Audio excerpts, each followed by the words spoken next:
That would be me. Look who we're hanging with. Jason David Frank. Boom shakalaka. Please do not change channel.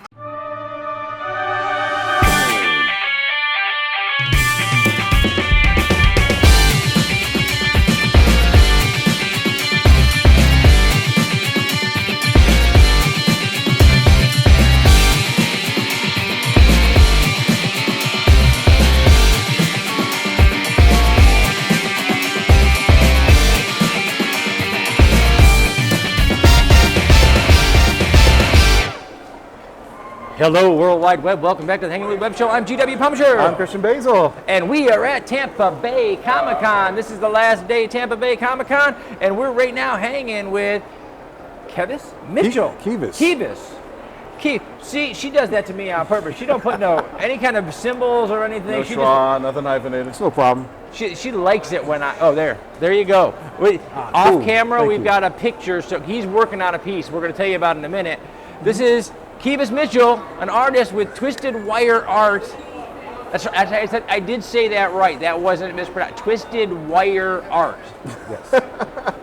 Everybody at home has ever bent the coat hanger and didn't know what to do with it. You're all underachievers, because he knows what to do with it, man. He can make stuff. It just comes in a spool of wire, and when he's done with it, it's like people and places and stuff. We got an example right here. Almost. That is going to be.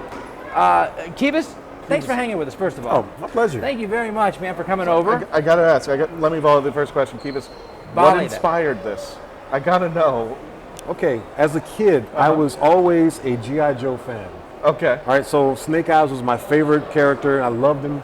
And, we didn't have a whole lot of money. Yeah. So I would get a G.I. Joe man for Christmas and for my birthday.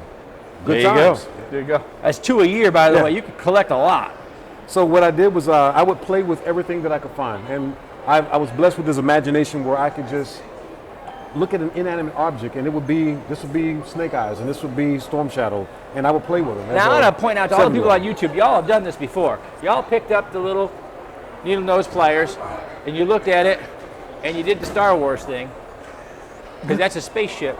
You did that, right? That's exactly what I did. It's not just me now. I found my tribe, because it's not just me. Kevis did it too, and Kevis took it to a whole nother level, because But he can see Snake Eyes in this. It would take me a while, but you see it. You see it. Well, the rest of the story is this. So my family is a church-going family, and we spent a lot of time in church. And church, at times, for a 6- and 7-year-old, is quite boring. Right? When the music stops and the preacher starts preaching, kids check out. I'm sorry. Y'all have all seen Charlie Brown. Y'all know what happens when the kids are sitting there and somebody starts. That's exactly what happened. That's right. A lot of them are doing it right now on YouTube. Yeah. They're like, oh God, there he goes again. So that's what you're listening to. So what happened was I would take my little G.I. Joe man to church. I would play with them and have a great time. Mom didn't like that, because here's little Kevis over here playing, making the fighting sounds everybody's made, and it's distracting. So she would take the toys away from me, and it would be a bad day for me. One day, she did a pat down, make sure I didn't have any toys in my pockets. True story. I'm not making this up. TSA on you before church. Okay. I found a piece of wire on the ground, like about this big. I stuck it in my pocket, and when Mom did the pat down, she didn't see the wire. So I got in church, and of course, that moment came when the music stops and it gets boring for a kid. I pulled out the wire, and I'm like, what can I do with this? I made my first stick man, and I just played with him the entire service. Great time. I mean, it was amazing.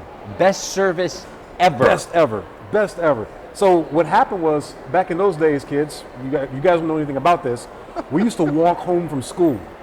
So I went to John Cox Elementary in Lakeland, Florida. So it's about a mile away from my house, and it was a long walk.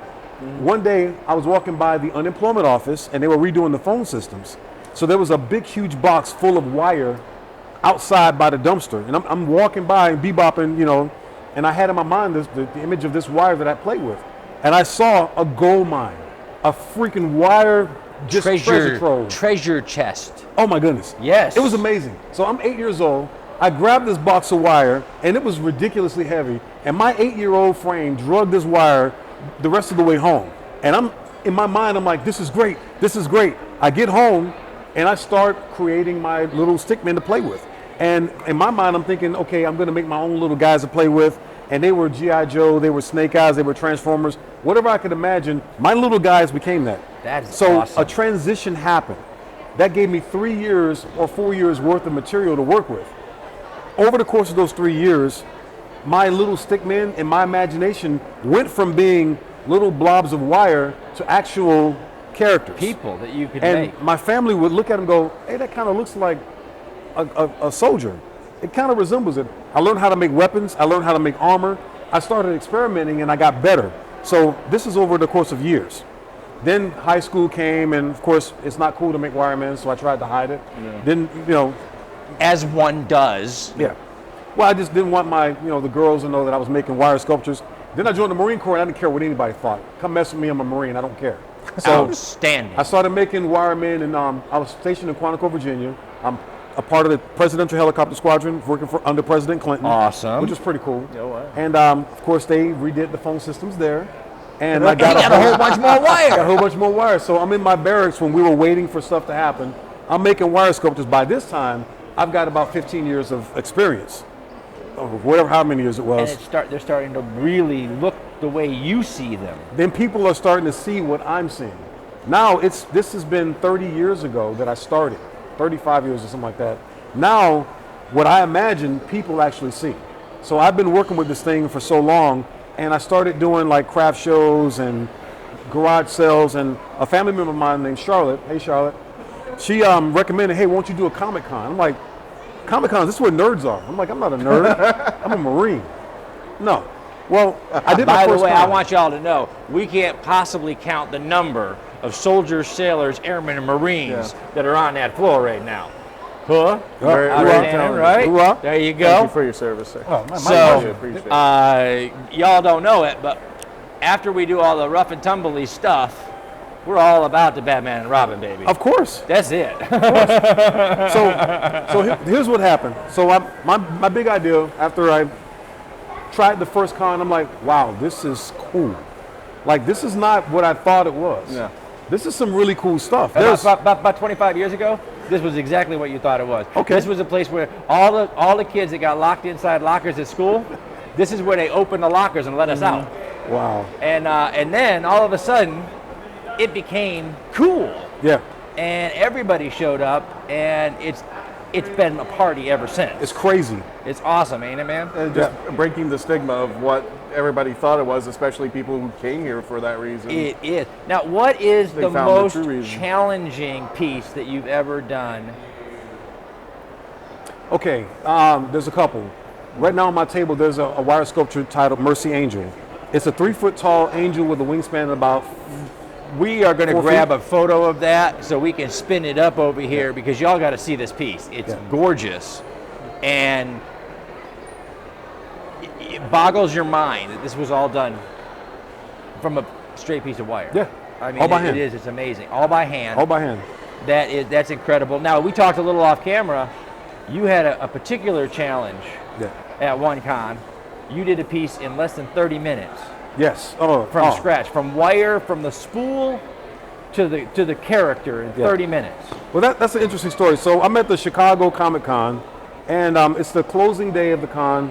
It's been just crazy rough with people everywhere. I don't know if you guys have ever seen the Chicago Comic-Con floor. It's ridiculous. There's thousands of people walking around everywhere, and you just can't turn around. This wonderful little kid comes up, and he's like, hey, I want a wire sculpture. And I'm like, all right, I can make one for you. What do you want? And he goes, well, I want my own character. I'm like, wait a minute. We got like 30 minutes before the show's over. They're making the announcement. The show floor is now closed. You know, we're getting ready to close in 15, 30 minutes. I'm like, dude, we're almost out of time. And I'm like, he showed me the picture of what he wanted. I'm like, that's going to take a lot of detail work. I don't know if I can. Are you back tomorrow? He's like, well, no, it's the end. I'm like, shoot. Okay, I can do it for you. Nice kid, real respectful. I'm like, you know what? I'll give it a shot. So the clock's ticking, and here I am. The lights, they're turning the lights off on the con. The guy's walking through with the bullhorn saying, hey, get off the floor. We're ready to go. The show floor is now closed. And I'm like, and I'm just like trying to get through. And the character had all these little detail pieces and different colors. And if y'all have been at a Comic-Con and know what it's like at closing time. Yes. they are very direct. Yesterday here at Tampa Bay Comic-Con, we were closing up, getting ready to close up shop. We were walking down, saying goodbye to some of our artist friends out on the floor, and over the loudspeaker, the lovely Tampa Bay Comic-Con voice came out and said, do you see your wristband? It would look great in the daylight. Get out. I mean, they are very clear. They want you to leave. The pressure is on. Yeah, it was crazy. And he's doing this. He's working. Yeah. So and they're Kevis, throwing him out. All right. So what happened? I'm blazing. I mean, I'm giving it everything I got. My hands are cramping up. I've been making sculptures all day. I'm like, dude, I'm tired. And usually I make it at a nice leisurely pace. Talk to people, shoot the breeze, have a good time, drink a Coke. It's all good. No, I'm sweating. It's hot. I'm like, I feel the pressure because I don't want to let this little kid down, man. Yeah. I mean, I've been in the shoes where you want something, somebody's gonna, provide it for you or make it for you, and you end up with failure or disappointment. Yeah. I'm like, I don't want to disappoint this young man. I'm like, I can do it. Well, and now it's a for challenge. geek culture, you're at Comic-Con. This is Disney World. It's the happiest place on earth. And he's got, now by the time we just told 10 minutes of the story, that means he's only got 20 minutes left to make this young man happy. Oh man, so I'm flying, and the countdown's going. So now the guy with the bullhorn is 10 feet away. The show floor is now closed. Please proceed to the exit. And I'm looking at the little kid, look, don't go anywhere. Stay right there, man. You're good, you're good. And I'm flying, right? Lo and behold, I finished the sculpture. They turned the lights off. The guy standing right there next to me with the bullhorn, looking at the kid going, you gotta leave. And I'm like, hey, it's all right. It's done. And the look on this kid's face, man, there aren't very many moments at cons that touch me. And this is a true story. So, I mean, that kid, the elation that he had, I mean, it blessed me. And I'm like, wow, man, this is pretty cool. That's the moment that you made the right career choice, that being an artist was something you were meant to do because your art touched somebody's life. It was and that young man. I bet you that young man's out there somewhere out on the World Wide Web right now, and he remembers that he's probably got that figure up on his dresser. Oh yeah. And he remembers that. Where are you going to be next, man? Where can the next young man find you? Chicago Comic-Con. Chicago Comic-Con. You're going to get back there, young man. If you're out there on the World Wide Web, come back and show Kevis now, that you still have that. How long does an average piece take normally? It varies. It totally varies on the size. The average, like. I'm going to give you a number. You're going to think I'm blowing smoke. No. I'm watching it now. I can see that it's intricate. This is not the average piece. This is a smaller version of my sculptures. Okay. I started the small scale. You're sitting into another story. All right. And so that's what we do. So what I do is I normally my sculptures are about 8 to 10 inches tall, and they take about 8 hours to make, depending on how complex the character is, how much is involved in it. Like all the weapons and armor I have to make separately and put on the sculpture. Right. The sculpture itself, the actual physical being of the sculpture, doesn't take an incredible amount of time. It's maybe like 2 hours or so to make, depending on the size. But when I start adding armor and weapons and embellishments, the detail work. all that detail work takes an incalculable amount of time. Then if I make it bigger, it just starts adding hours. Right. So what I tried to do, I found a nice size about 8 to 10 inches that I can do in about 8 hours. And if it's not very complex, maybe 5 hours. But average is floating in there somewhere. Wow. These guys I can do in about 1 to 3 hours, depending on complexity.